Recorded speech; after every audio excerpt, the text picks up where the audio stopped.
ఈరోజు నేను చేసే పచ్చడి చూడండి. ఏంది పచ్చి టమాటాలు తీసుకొచ్చి ముక్కలు కోసి చూపిస్తుంది అని అనుకుంటున్నారా? ఈ పచ్చి టమాటాలతోటే పచ్చడి చూపిస్తాను. రెసిపీ అయితే నేను ఎప్పుడు వినలేదు, మా పిన్ని చెప్పింది.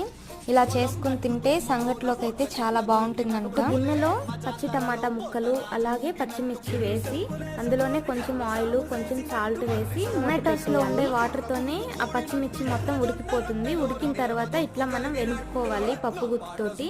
అందులో నేను చింతపండు ఏమి వేయలేదు, మా పిన్ని చెప్పింది చింతకాయ పచ్చడి వేసుకుంటే చాలా రుచిగా ఉంది. తర్వాత ఒక ప్యాన్ లో ఆయిల్ వేసి అందులోనే తాలింపు గింజలు ఆనియన్ వేసిన తర్వాత కొత్తిమీర కరివేపాకు యాడ్ చేసి ఆ తాలింపు పచ్చడిలో వేసి నార్మల్ రైస్ లోకే బాగుంది. ఇంకా సంగటి చేసుకొని తింటే ఇంకెంత బాగుండేదో అనిపించింది పచ్చడి రుచి చూసిన. పచ్చి టమాటా పచ్చడి అనుకోకుండా ఈ పచ్చడి ఒకసారి ట్రై చేసి చూడండి, మళ్ళీ మళ్ళీ చేసుకొని తినాలనిపిస్తుంది, అంత రుచిగా. పచ్చి టమాటాలు మార్కెట్ లో కూడా దొరుకుతాయి. ఈ వీడియో నచ్చితే లైక్ చేసి సబ్స్క్రైబ్ చేయండి.